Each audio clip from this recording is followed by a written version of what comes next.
Life Audio.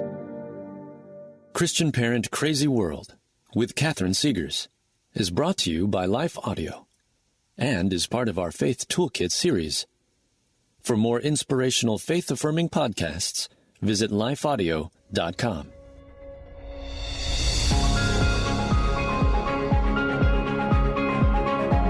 Welcome to Christian Parent Crazy World, the podcast that tackles tough topics to help you be a godly parent in an ungodly world. I am your host, Catherine Segars, and in today's episode, we will tackle this very provocative question: is the Christian worldview leading our kids away from the faith? And look, I know, honestly, I'd never considered this idea until a couple of months ago. And then I met Dave Richardson, founder and CEO of the Assumptions Institute. And now I can't stop thinking about this idea. Dave is going to show us today how the concept of worldview has a fatal flaw baked into the batter or the premise. We need to be aware of this flaw, and we need to make sure our kids don't fall for it. That's the ground we will cover in this episode of Christian Parent Crazy World. So let's get started.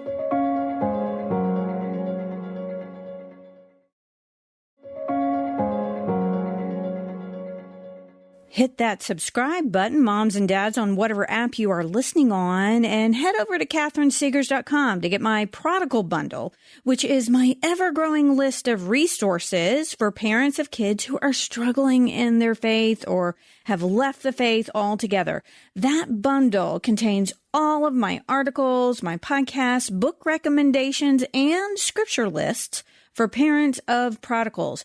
I will be adding this series of episodes with Dave Richardson to that bundle, and it's free, by the way, along with a bunch of other free resources at catherinesegars.com, so check it out. Now, if you tuned in last week, you know Dave Richardson by now. He gave us a world of information about what is happening on college campuses across the country and around the world. Dave has ministered to professors in secular institutions for over 32 years with Campus Crusade for Christ. Dave has a Master's of Theological Studies from the International School of Theology, as well as a Master's of Theology from the University of Oxford. So jealous. That is C.S. Lewis territory. Dave is also the founder and CEO of the Assumptions Institute and the author of the book Transparent: How to See Through the Powerful Assumptions That Control You. Today, Dave is going to really challenge our thinking on the concept of worldview. It is a term that we use all the time. It is everywhere, especially in Christian circles. But do you know where it came from?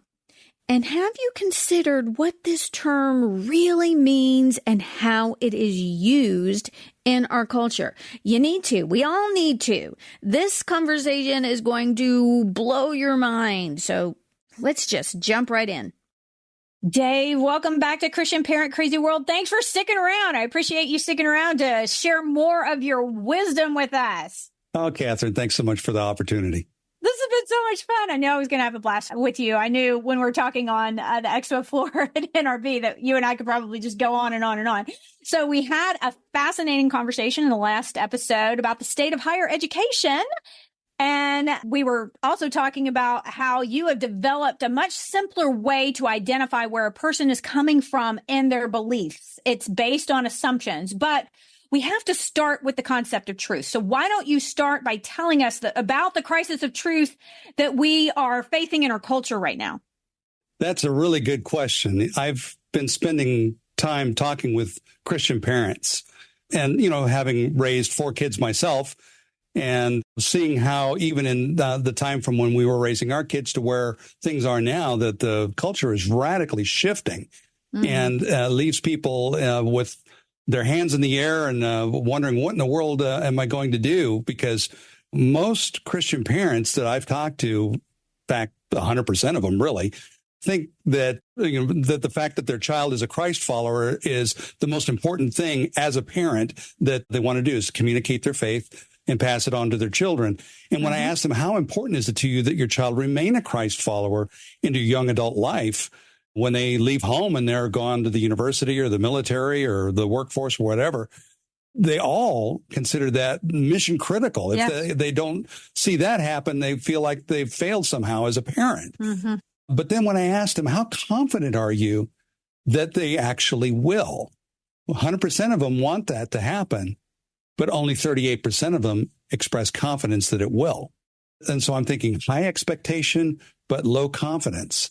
What's going on there? And so I would ask them, what is it that you're doing specifically, to equip your children for the increasingly hostile anti-Christian culture that they're going to have to live in and lead in as the next generation of the church? What are you doing to equip them and get them ready? And I get a lot of the usual kinds of things. Well, we homeschool.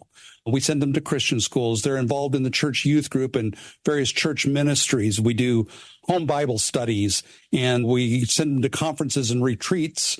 And we have Christian media. We do informal conversations about the Christian faith and contemporary issues, lots of really good things. And I'm thinking, well, yeah, man, your tribe increased. That's great stuff that you're doing. So if you're doing those things, expecting that they will remain a Christ follower, but you don't have much confidence that it'll happen, where's the disconnect there?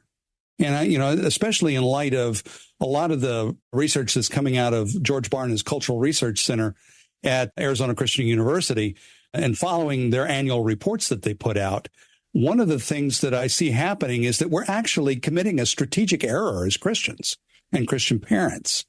And it's this. What we're doing is by having kids in Christian schools, homeschools, ministries, Bible studies, all these things, what we're doing is we're exposing students to truth regularly, often, week out, week in, with the expectation that that will stick. And so what we're assuming is that the ability to recognize truth, the discernment, to tell the difference between what's true and what's not, is an innate skill. It's not, because the scripture is clear in Hebrews 5:14 that solid food is for the mature who, because of practice, have their senses trained to discern good and evil. Mm-hmm. Discernment is something that doesn't happen automatically just because you're exposed to the Bible. It's sort of like me walking into your yard with a tiger, but you don't know what a tiger is. And so you see this beautiful furry animal, that thing could eat you because you don't know how to recognize it for what it is. And so that's what we're doing, is that we're exposing students to truth from God and the Bible regularly, week in and week out, with no specific training on how to recognize anything as true, regardless of the source. And so if you can't recognize anything as true, you'll recognize nothing as true. And that's why 65% of young people every year are walking away from the faith because, it's true for mom and dad, but it's not true for me. They haven't learned how to recognize truth. And that leads me to something even more disturbing, because of this research from Barna. He's been tracking over the last several years longitudinal trends in attitudes amongst Christians related to truth, amongst many other subject matters. In his 22 report, he revealed that 67% of all Americans, regardless of their faith or no faith, do not believe that there is such a thing as absolute truth. And you're seeing that all the time. I got to tell my truth. Hashtag my truth. True for you, but not for me. This is the way that our culture in general operates. But the thing that was rather shocking to me is that you would think that Bible-believing, born-again Christians would be a little bit better in that department, since they have a source of truth that they purportedly rely on. Well, when I read the most recent report from George Barna, he revealed that, in fact, of those who self-identify as born-again Christians, 70% of those don't believe in absolute truth. That's worse than the culture. Yep. But that's of all born-again Christians that he surveyed. Wow. If you take it by age, if they're a little younger, parents of elementary school kids, preteens, it's 76% of those don't believe in absolute truth. They're far worse than the culture. And so you're scratching your head wondering, how in the world did that happen? Right. The world's going to do what the world's going to do. Mm-hmm. But the church is actually worse than the culture when it comes to truth.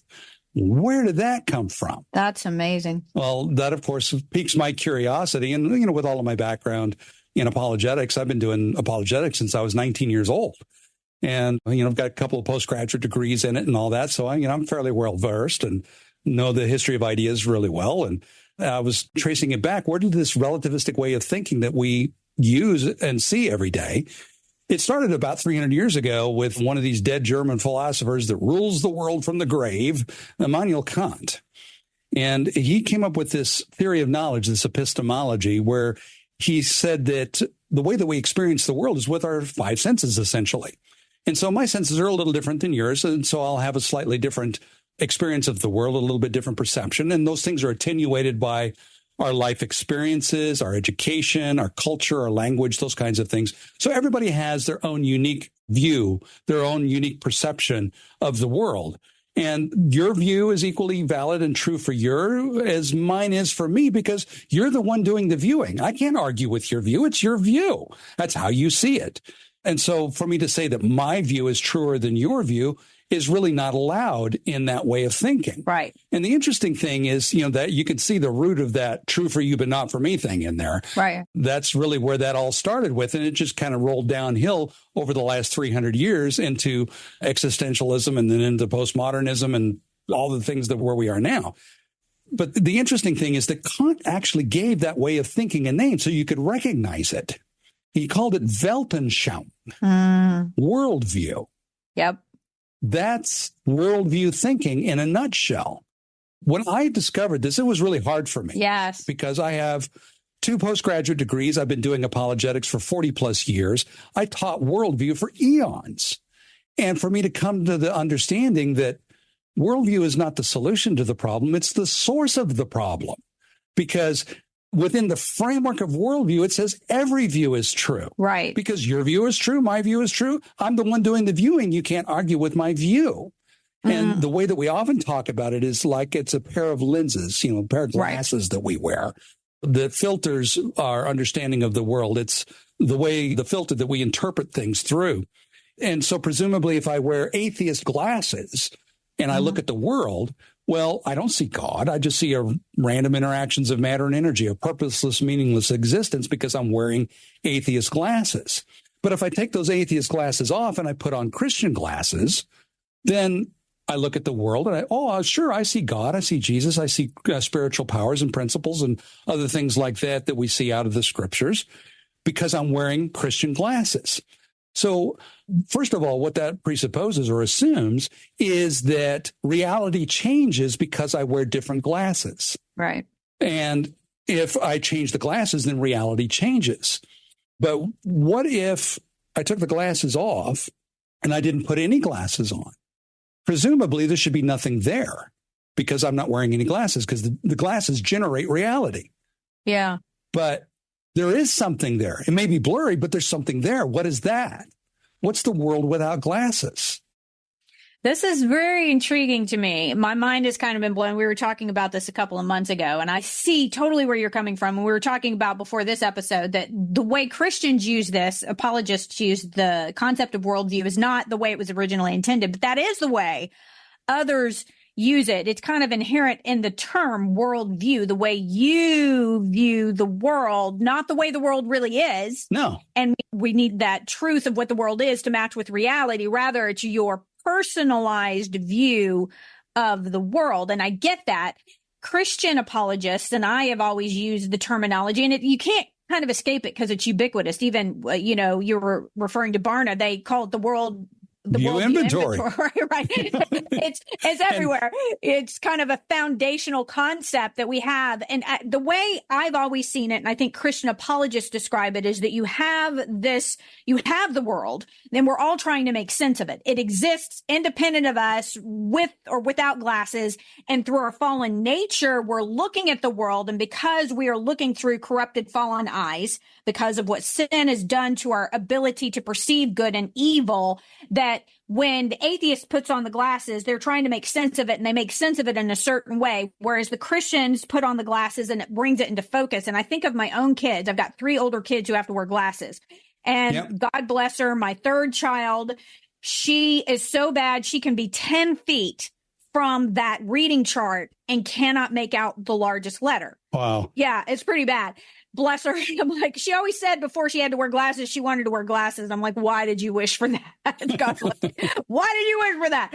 But whatever the letter is, let's say for worldview, the top letter is a W.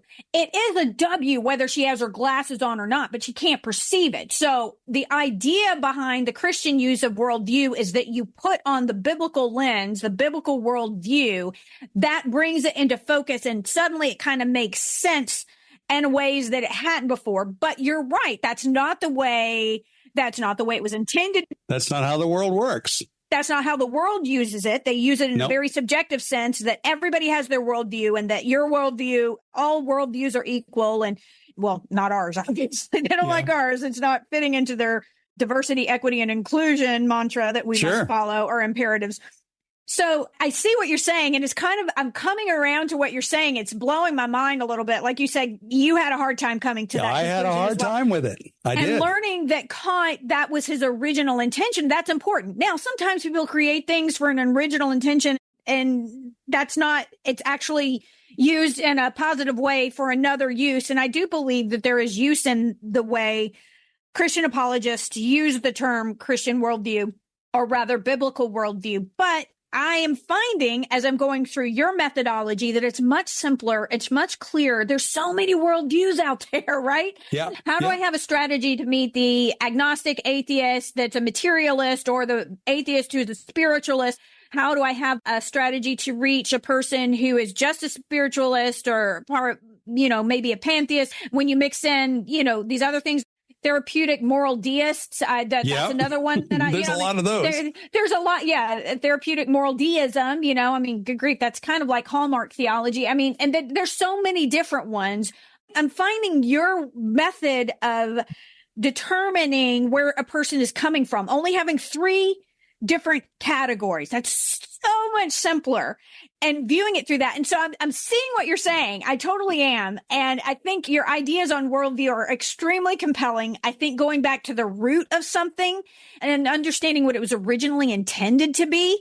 And then also really understanding this is the way the world uses this term. Sure. Meaning that everybody's worldview is equally valid, whereas really so many of these are mutually exclusive. They can't all be true, and you cover that so well with your assumptions. So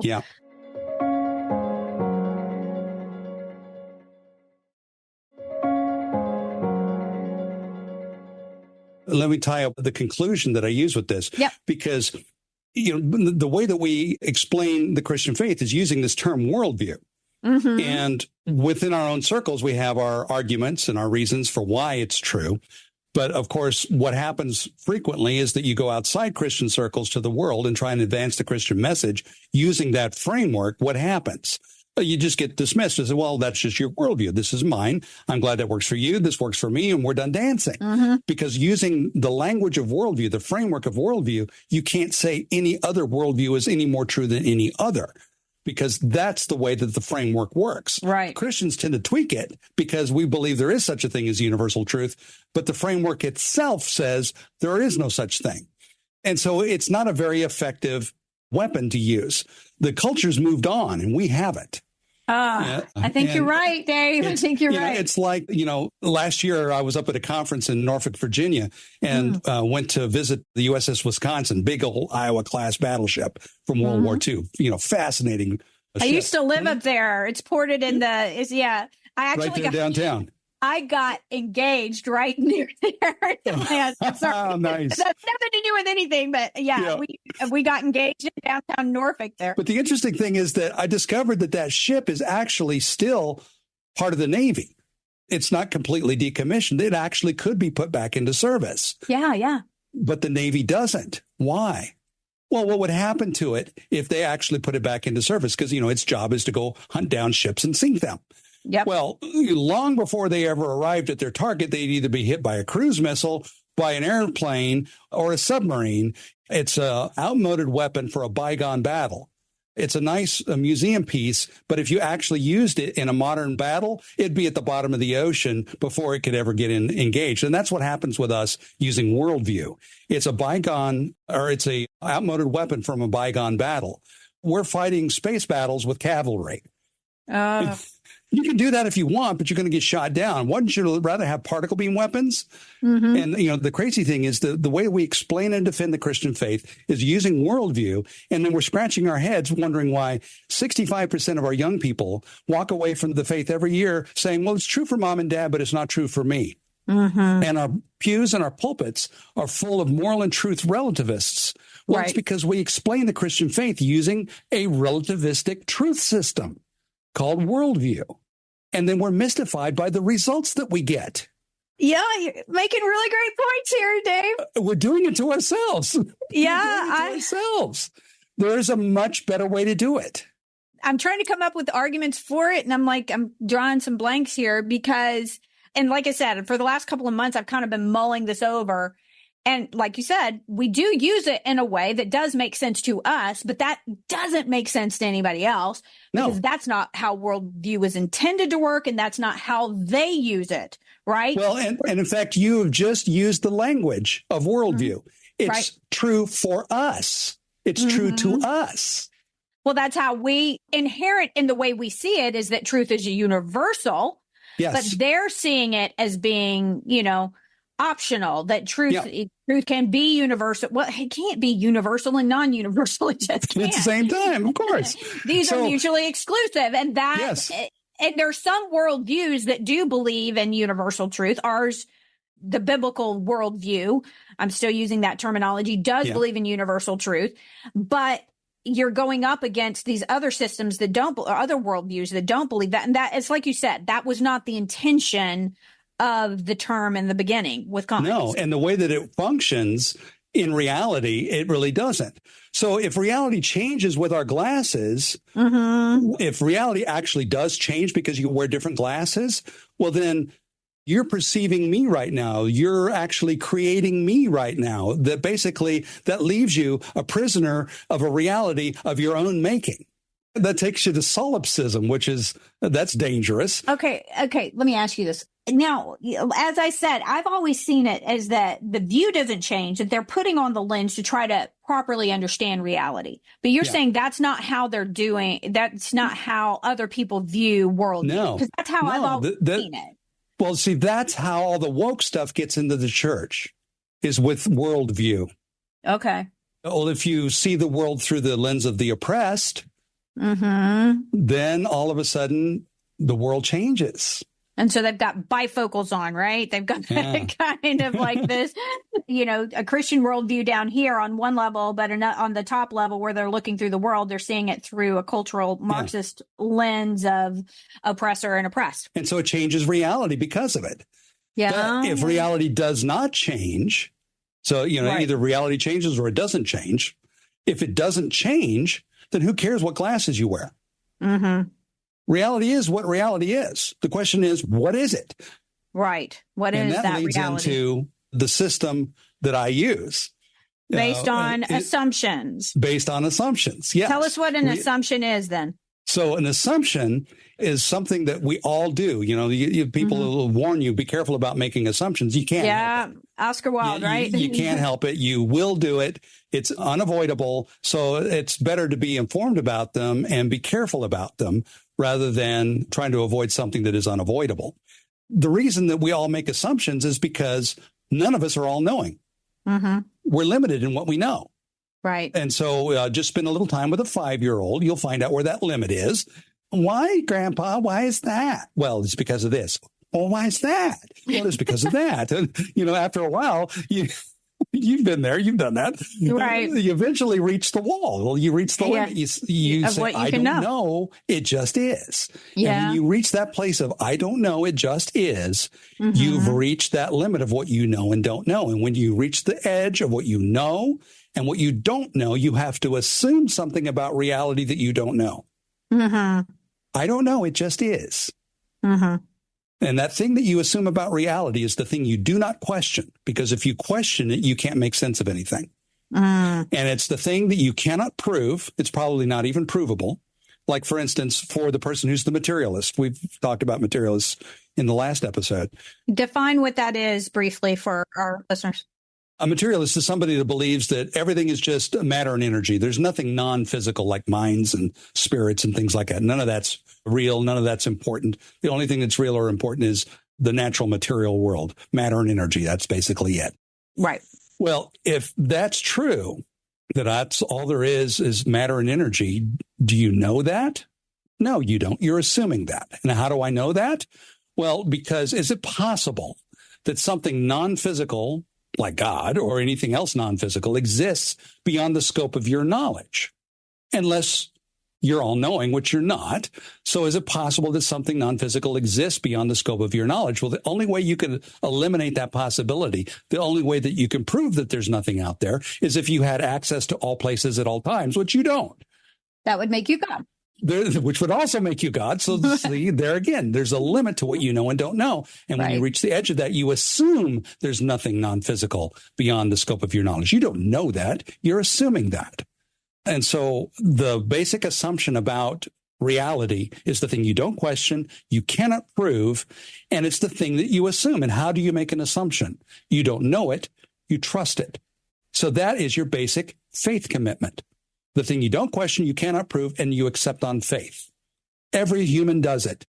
All people of faith, yeah. It doesn't matter whether you're a Christian, doesn't matter whether you're a Buddhist, doesn't matter if you're a secularist, an atheist, progressive, an earth worshiper, who cares? Every human does it. They just do it differently. They start with something that they do not question, cannot prove, and accept on faith. They just start with one of three different core assumptions about the nature of reality. And so that's what I focus on is, I spend a lot of time researching the nature of these assumptions that we all make and figuring out a way to categorize them and detect them. And I did it. I love it. And that's what's in my book, Transparent, How to See Through the Powerful Assumptions That Control You.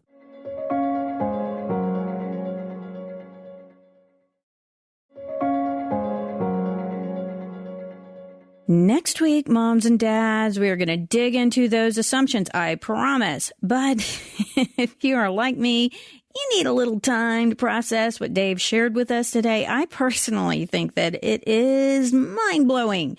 We use this term worldview like all the time, and yet inherent within the concept of worldview is a fatal flaw. The idea that the way we view the world is where truth is found. Reality is defined by what we perceive. It is defined by our senses. It is defined by the worldview glasses we choose to put on. So in other words, reality is defined by our worldview, and our worldview is what we choose for it to be. Moms and dads, we have to realize that this is how most people use the term worldview. Even Christians. Look, if we have a quote-unquote biblical worldview that believes in absolute truth, then we are not on the same page with the way other people use this term. We're not even in the same universe. And really, this subjective idea of truth inherent in worldview terminology is a preposterous idea. Consider this analogy. If someone was blind, like physically blind, and they could not perceive an object, perhaps, I don't know, maybe they could perceive a little bit of light, but they couldn't perceive a tree or a tiger or a cliff in front of them. No one would think that reality was different for that blind person than it is for us. If that blind person were walking towards a cliff, no one would say, well, according to their view of the world, that cliff doesn't exist. They can't see it. So, just live and let live. That's their truth. Let them live in their truth. Obviously, that would be cruel. That would be hateful even, wouldn't it? And yet, the world and even most Christians do this all the time with worldview thinking because subjective truth is baked into the term. Their view of the world is different than mine, so their truth is different than mine. So they can believe something untrue and even dangerous. They can walk over a cliff with their beliefs about God or salvation or sexuality or gender or biology or marriage or race or history or the value of human life. And that's a good thing, because that is their truth. Don't you see? That is what the world says. That is what most Christians say all the time. That is how they use worldview terminology. And if our kids adopt this definition of worldview, even while we are teaching them a quote unquote biblical worldview, then that is a big problem, a problem that is contributing, as Dave said, to the youth exodus. Look, I would probably still contend that the way Christians with a quote-unquote biblical worldview use the term is accurate and can be useful.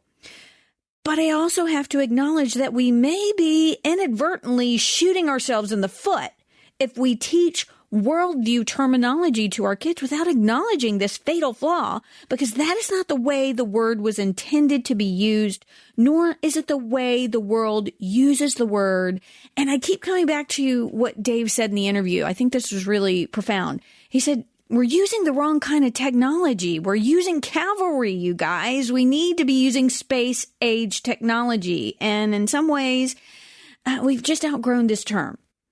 So this begs the question, okay, should we even teach the concept of worldview to our kids? And honestly, that's a tough one.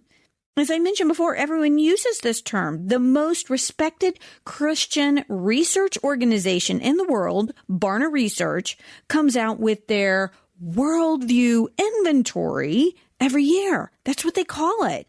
And these are the statistics which show what people believe. This is how we know that 70% of Christians do not believe in absolute truth, and only, I think it's like 4 or 6% of Christians have a quote-unquote biblical worldview. You know, I honestly don't know how you escape the term because it's everywhere and everyone's using it, even Christian apologists all the time. So let's just be real. Worldview terminology is so ingrained in our thinking and even in our theology as Christians that on some level, I think we have to continue to use this term. And I will continue to use this term on the show because I don't want to debate it over and over and over again. But now, thanks to Dave, I am keenly aware of the flaws inherent in this terminology due to both its origin and its usage in society and even in the church. And I'm going to teach those flaws to my kids and to others when I have the opportunity, which is why I spent a whole episode on this. I think it's that important. However, I do think that there may be a better way. Tune in next week as we dig into what I think is a simpler and more effective way to converse with and ultimately reach people who believe differently than we do about the world. It has to do with assumptions. Dave's going to break down the 3 primary assumption types, and everyone in the entire world falls into one of these 3 categories. There are just 3 instead of the dozens and honestly probably like hundreds of worldviews out there. You don't want to miss this fascinating conversation that will serve as a powerful antidote to the problems we find baked into the concept of worldview. That'll be next week. You don't want to miss it. I want to thank you for joining me today. Look, I know there are a lot of things you could be listening to right now, and I really appreciate that you took this time to spend with me. I hope you will join me for my next podcast when we take aim at some aspect of our culture that threatens to derail our parenting and steal our kids' faith. If you enjoyed this episode of Christian Parent Crazy World, would you consider telling a friend and sharing it on social media and giving it a good review over on Apple Podcasts and Spotify and following me on Facebook and Instagram? Oh, and maybe you could say that Christian Parent Crazy World is the best podcast you've ever heard in your entire life. Just a thought. And be sure to check out my website, which is CatherineSeegers.com. That's Catherine with a C. I have lots of articles and resources there that will help you on your parenting journey. And if you subscribe, I will be sure to send you some really cool free stuff and notify you of future podcasts, articles, and blogs. I want to end this and every episode with a word of encouragement. God gave you your kids, your specific kids, for a reason. That's because you hold the key to unlocking who God created them to be. We'll see you next time.